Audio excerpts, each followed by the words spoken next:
Paul DeJong has been one of the better trade deadline acquisitions by any team in baseball. Is it sustainable, and what can the Royals expect from Paul DeJong moving forward? That's all coming up on Locked On Royals.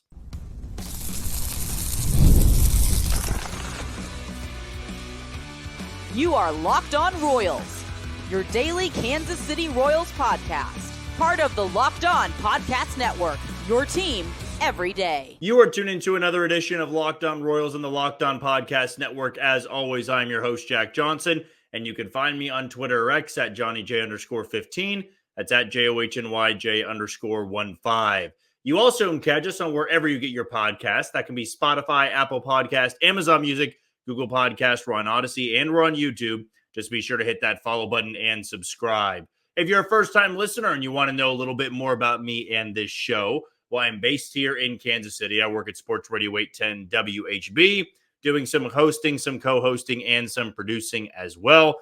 But when it comes to this podcast, when you click on this link, you know that you're going to be getting 30 straight minutes of Royals baseball. Now, today's show is brought to you by FanDuel, and through September 22nd, all FanDuel customers can bet $5 and get a 3-week free trial of NFL Sunday Ticket from YouTube and YouTube TV. Visit FanDuel.com/lockedon and get started today. Before I actually head out to Kauffman Stadium tonight, and I'll also be out there tomorrow, I thought it'd be a good time to maybe not so much give an appreciation, but also really evaluate what some of these trade deadline acquisitions have done for the Royals and acknowledge the small sample size. That's first and foremost. But also really look at the last couple of series, look at the last month or so, and be able to see just how valuable some of these guys have been. We know Lucas Erceg, who we'll kind of talk about in the final segment today, has been the best acquisition, right? If not for Lucas Erceg, who knows what this bullpen would be looking like, what they'd be doing in some of these late game situations. I doubt they win the game on Sunday in Cincinnati without Lucas Erceg. I doubt they win that Wednesday game against Boston in the series finale without Lucas Erceg. I doubt they win one of those games against St. Louis without Lucas Erceg. He has just been a monster out of the bullpen. Michael Lorenzen has made a handful of good starts for this team, and I look at where Alec Marsh was before they demoted him for Omaha. There's a handful of starts that Michael Lorenzen has made. He's only made 3, but 2 of the 3 have been good enough to win the Royals some games. Now, the one he had in Detroit, I believe that was the game they ended up blowing, but it was still good enough to win. And the game on Saturday or Friday it was in Cincinnati against his former team, it was absolutely good enough to win. Then you get to Paul DeJong. And I know Hunter Harvey can be counted as a trade acquisition, but it wasn't really at the deadline. Paul DeJong was on deadline day, same with Lucas Erceg. And Paul DeJong has done nothing but mash since coming over to Kansas City. And I tweeted this out last night, and I think there are some similarities between the two. That Paul DeJong reminds me a lot of 2013 Justin Maxwell. And though that Royals team didn't make the postseason, Justin Maxwell gave them a little pop and was a key, I think, piece of that middle of the order for about 2 months or so. And he was very much known for that walk-off grand slam off Joakim Soria and the Texas Rangers to close out the 2013 season and almost springboard the Royals into what they were able to do in 2014 and 2015, though he wasn't really a part of that. He played sparingly in 2014, but never really became what he was in 2013 again. But Paul DeJong is going to be here for 37 more regular season games and hopefully the postseason. Now, Paul DeJong's time in Kansas City is going to be short-lived because he's a free agent at the end of the year, and I don't envision them bringing Paul DeJong back. But what he's already done in the 12 or 15 games he's been a part of the Royals has been better than I think Kansas City could have hoped for. When he was acquired by Chicago or from Chicago, I thought that he would be a guy that you might turn to late in games as a pinch hitter because he had 30 home run potential. He's now at 21 after smacking a couple with the Royals. He's near the team lead, I might say that. And he's become much more than just a bench bat. I think that Mac Quatrero is slowly playing him more and more every single day, but also not overexposing him in the way the White Sox kind of had to by playing him every single day in a bad lineup. And it's no surprise whatsoever that Paul DeJong's success and hot start with the Royals is directly correlated to having better hitters around him. There's more protection in that lineup than he had with the White Sox. And it now made a lot more sense why Maikel Garcia was playing more second base, because I believe the Royals were trying to acquire Paul DeJong. We're trying to work out the details of bringing him in. Maybe they had somebody else in mind, but Paul DeJong was absolutely on their board. And you would hope that you could squeeze a good, let's say, 25 to 30 games out of Paul DeJong, because I don't expect him to play every single day, even though he's been better of the last 2 or 3 weeks at third base than Maikel Garcia had been offensively. I think Paul DeJong's value is contributing when he's only playing 3 times a week. Freddie Fermin was one of those guys we clamored for to get into the everyday lineup. He did and didn't really do much with it. And now Freddie Fermin's back to hitting because he's not playing every single day. And some guys just thrive in roles like that. And Paul DeJong, at this point in his career, he's taking advantage of every single at-bat the Royals give him. And tonight, he's going to be in the lineup again. And if he hits well tonight, it's not going to surprise me if he's in the lineup tomorrow against whoever the hell the Angels may be throwing. But this goes to show you, in a 2-year sample size, J.J. Picollo and his scouting department, the talking heads in the front office, who they look at and why they look at them. Paul DeJong felt very much like a Dayton Moore acquisition, but Paul DeJong would have been signed in the offseason by Dayton Moore, kind of in the way that Garrett Hampson was signed this year, Adam Frazier. Like, it wouldn't have surprised me if the Royals going back to February would have taken a look at Paul DeJong. Maybe they did, maybe they didn't. But now, a lot of these moves that they've made have just completely benefited the Royals in a variety of ways. Michael Lorenzen gives them length in the rotation. Lucas Erceg's the monster in the back end of the bullpen they had been desperately looking for. Hopefully Hunter Harvey can be that guy that they saw in Washington early on in the year, not so much of the last 15 or 16 outings. Paul DeJong had power. That was about it to his game. He had regressed severely defensively, though the Royals aren't playing him at shortstop. They're playing him at third base, and I think he has had maybe an inning or two at second base. Maybe not, though. Most of his time has been spent at third base or pinch hitting. And the power jumped off the page. But then he comes to Kansas City. His walk rate goes from 3% or 4% in Chicago to 9% with the Royals. So you see a jump there. He's hitting the ball incredibly hard. That power is still there. And it's no wonder the Royals wanted to go out there and acquire him. And they gave up a lottery ticket guy to give them a little extra pop in the middle of that order. It reminds me a lot, as I said, of Justin Maxwell in 2013. Though I believe they had picked him up off waivers or they had some minor trade, and they had some serious thunder in that lineup. And Paul DeJong is giving the Royals that from the 6 hole, from the 7 hole. And it's picking up for some of the guys that are in slumps, like a Hunter Renfroe, or like when Adam Frazier's in the lineup, or when Kyle Isbell's slumping a little bit. He gives them a little extra juice where Maikel Garcia couldn't offensively. And that's one of those minor trades that really good GMs make. But not everybody out there does. But Paul DeJong was looked at when this deal was made of, okay, it makes somewhat sense, but he's not a leadoff hitter. He's not going to play every single day. But yet here he comes into this lineup, and he's been phenomenal. He's been absolutely phenomenal for the Royals. OPS plus is 60-plus points above the average. His WRC plus is well above the league average. His hard hit rate is great. Limited sample size, we can acknowledge that in the same way we can with Michael Lorenzen and Lucas Erceg. But all three of those guys have impacted the Royals in tremendous ways that I don't think when they were acquired was fully comprehended, what they could do, what they possibly could become. I think there was a scale of how valuable that guy could be. 1 being not an impact guy at all, and 10 being the guy that gets you to the postseason. And Lucas Erceg's at a 10 for me. I think Michael Lorenzen's at a 6 or a 7, and Paul DeJong is at 8 for me. I think Paul DeJong, considering the limited amount of time he's played, but what he's done with those at bats, those are moves that are the difference in you making it and not. Now, Paul DeJong is not going to go down as a Royals legend that is the all-star, the main guy that takes them to the playoffs. We know that's Bobby Witt Jr. and Vinny and Salvi and Cole Reagans and Lugo. Those are the guys that will get them to the playoffs. But that extra inch you need, The little extra push you need, that's what Paul DeJong's giving you. That's what Michael Lorenzen's giving you. Lucas Erceg, he's going to be here next year and multiple years after that. He's kind of thrown into that category of Reagans and Lugo and Bobby and Vinny. But these rental guys that are not going to be here for very long, they're making the most. And they could work themselves into a contract for next year, maybe with the Royals or maybe somewhere else. But hard not to be so impressed with what Paul DeJong has given the Royals through this last month or so, these last couple of weeks, because he has been just fantastic at the plate, both in the power department, getting on base department, hard hit department. Really an A+ score, an A+ grade from me for Paul DeJong. We'll take our first break of the show. When we come back, the Royals are pacing towards joining a top 5 in a very intriguing stat. We'll dive into what that stat is next on Locked On Royals.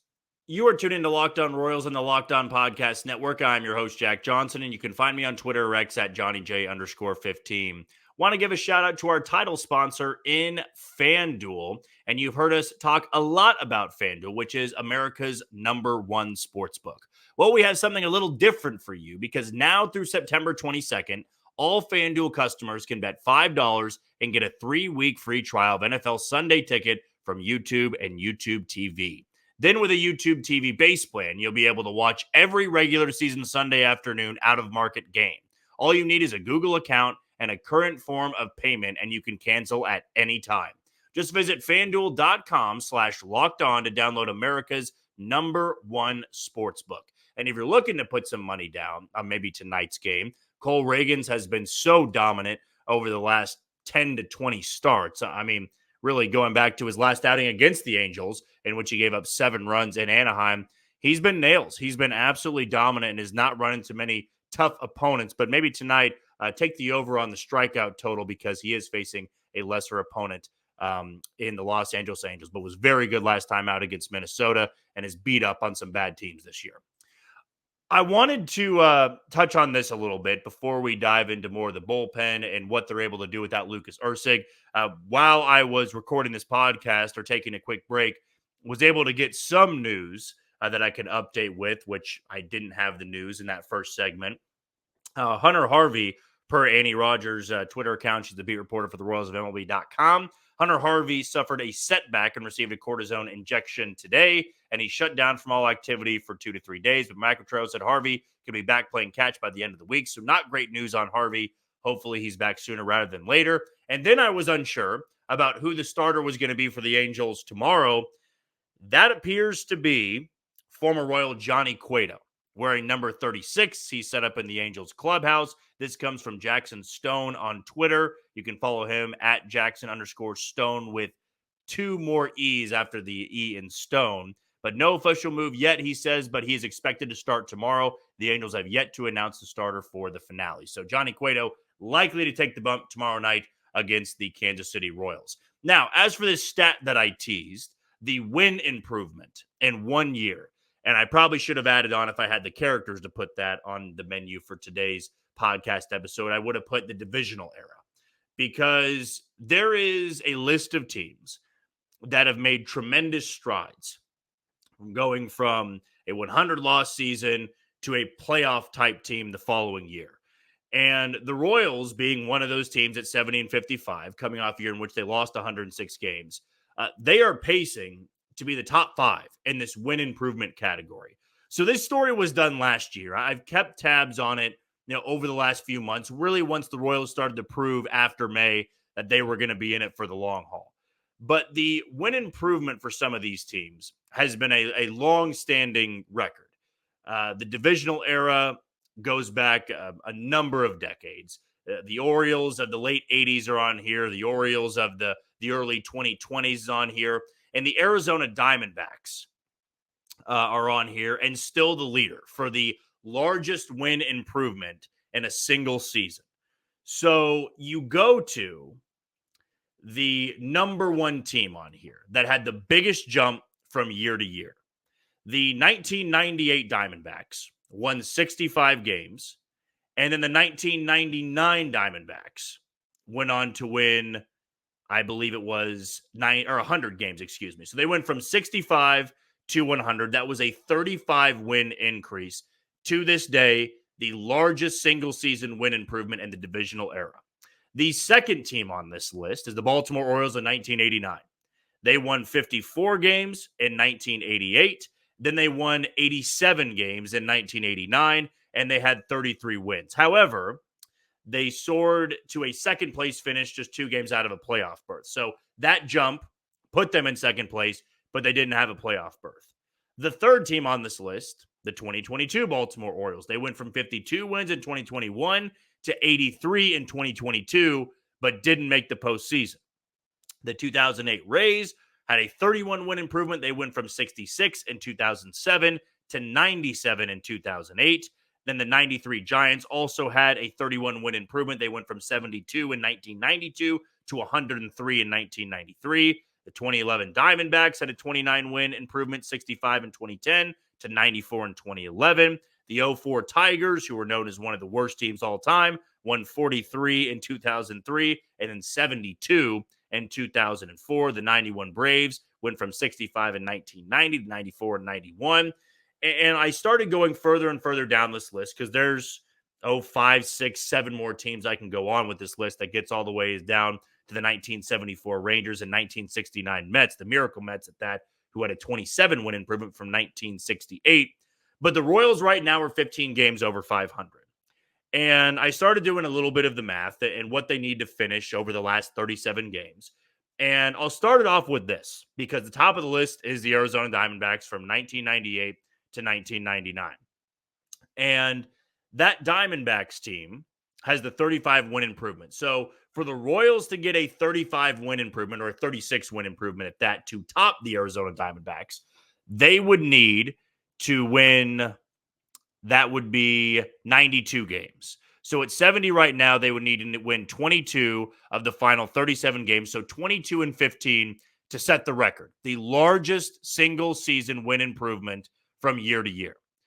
For them just to be third all time, because the Orioles have 33 wins. If the Royals were to improve by 34 wins, right, that'd be one less game. So that would be a 90 win, right? If they had 90 wins, they need to win 20 more of the final 37, much more doable, right? They can go 20 and 17 over the final 37 games, and they would have the second biggest win improvement from season to season. And then I looked at a much more reasonable pace based off this gauntlet that's upcoming for Kansas City. If they go 500-ish, if they go 18 and 19 over these final 37, that would put them at 88 wins. They would be 14 games over 500 to close out the year, and they would already be third all time in the largest single season win improvement. They would just be behind the 89 Orioles and the 99 Diamondbacks. So since 2000, they would have the best single season win improvement from year to year. And to go from 106 losses to nearly 90 wins, that's absurd of what we're talking about. And that's also the fun part about all of this, is that not only the Royals enjoying this dream season, but it's so different from what the 2012-2013 Royals did to set up the 2014 Royals. Right, going back to 2010, the Royals had an elite farm system, one of the best farm systems that baseball had ever seen. And then they lost a lot from 2010 to 2011 to 2012. Then they started winning in 2013, which set them up for a run in 2014. Completely different in 2024, as the Royals lost a hell of a lot of games in 2023 and immediately responded by becoming a playoff team. And that's also the beauty of what the Royals would have over that 89 Orioles team. As the Diamondbacks, they went on to the postseason, but they also lost early on in that postseason. I believe it was in the first round. Yeah, they were eliminated in the first round, but they were still the winningest team in franchise history for Arizona. But they kind of have that asterisk because of the expansion team. They were able to add some tremendous talent. The Royals did as well through free agency, but a little bit different of how they did it. But the Orioles, I mean, if we want to go American League team, Arizona was National League. So the Royals could maybe by the end of this season have the largest single season win improvement from any team in the American League in the divisional era. That's what we're working with here. That's the history that we're talking about with this incredible stat. But this article was done last year before the postseason because of those turnarounds by Arizona and Texas. But as you've heard me say before, those teams still had a gap year. Those teams didn't go from 100-plus losses to 90-plus and make it to the postseason. They had that gap year where they improved, but they weren't a playoff team. The Royals can completely surpass that gap year and go from one of the laughing stocks in baseball with a bad farm system to maybe even a division winner if all things works out well, as they're only 2.5 games back of Cleveland going into tonight's game against the Angels, game 2 of this series. But I thought that was interesting where this team is pacing for and what they need to finish to maybe break the Arizona Diamondbacks record for the biggest single-season win improvement from year to year. We're going to take our final break of the show. Before we do that, we want to thank you for making Locked On Royals your first listen today. For your second listen, enjoy the Locked On MLB podcast, as host Pat Sullivan, a.k.a. Sully, is here daily to provide national expertise with his trademark humor to help you get ready for the MLB playoffs here in the dog days of summer. Prepare for the Fall Classic with Sully, who has it all covered every single day on Locked On MLB, available on YouTube or wherever you get your podcasts. Part of the Locked On Podcast Network, your team every day. When we come back, speaking of that win improvement and how the Royals can hang on to make it to the postseason, I'm going to tell you which nights are going to be the most important. Not so much of who they play, but how they have to win that game. That's coming up on Locked On Royals. You are tuned into Locked On Royals and the Locked On Podcast Network. I'm your host, Jack Johnson, and you can find me on Twitter or X at JohnnyJ_15.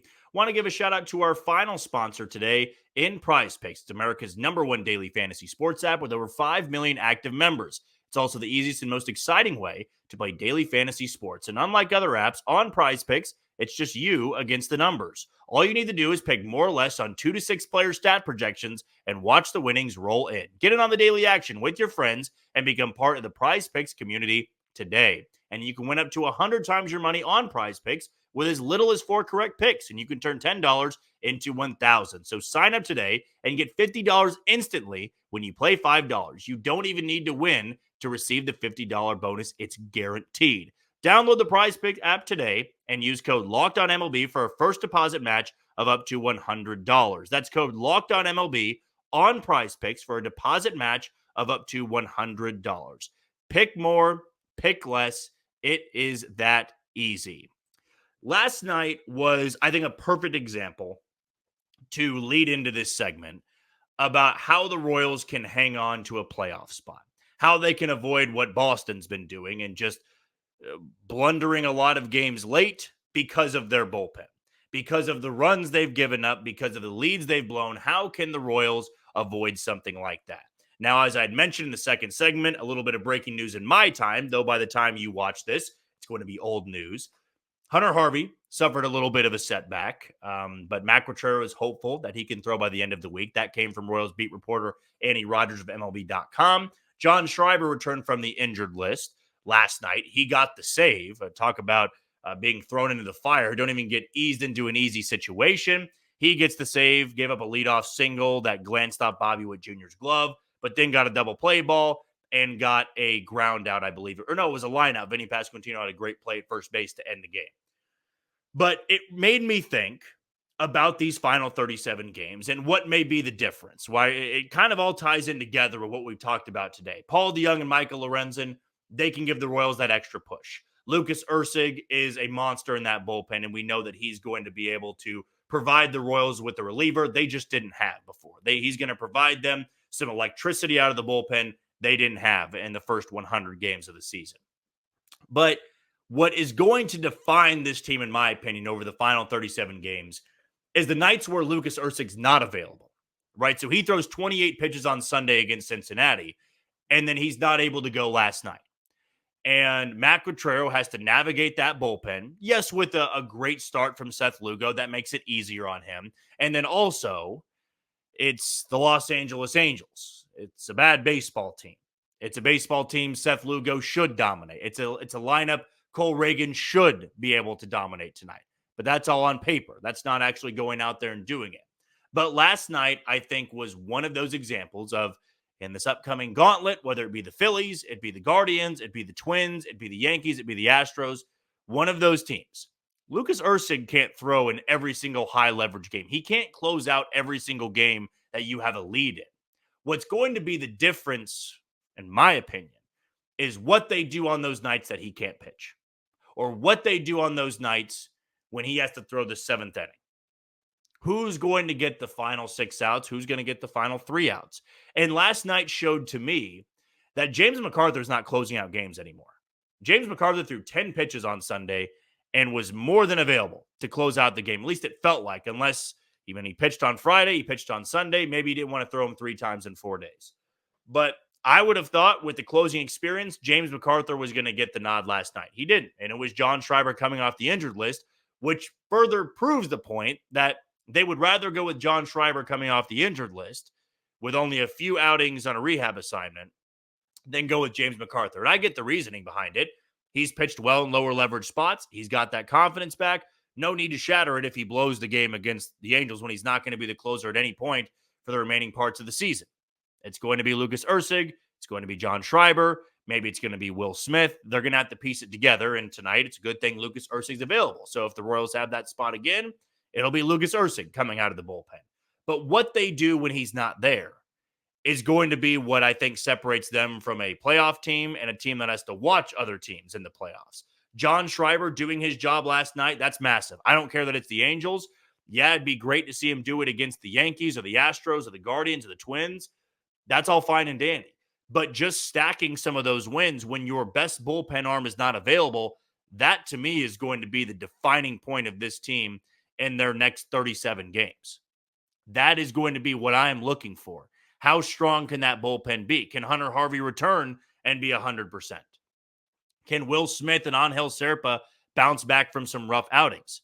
Are you going to have to rely on Chris Stratton to get you some big outs in the 8th inning? I'd imagine all of these things are going to be running through Matt Quattro's mind in these next few weeks because they have to be running through his mind. You don't want to run Lucas Erceg into the ground because if you do make it to the postseason, you want to be able to rely on him, that he can get a 6-out save, which right now he can. But if you overuse him, you run him into the ground just to make it, well, then Lucas Erceg's not very valuable come playoff time. Now, unlike Hunter Harvey, there wasn't a ton of mileage on his arm, so maybe he can throw a lot of innings and be just fine for the postseason.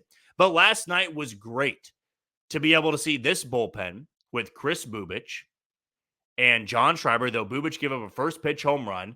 It was great to see them just give Lucas Erceg the night off, not really have to sweat it out too much. The tying run came to the plate off Schreiber, but he quickly got a double play ball and squandered any opportunity of the Angels coming back. If you can steal anywhere from 3 to 5 games in these final 37 when Erceg's not out there, that could be the difference.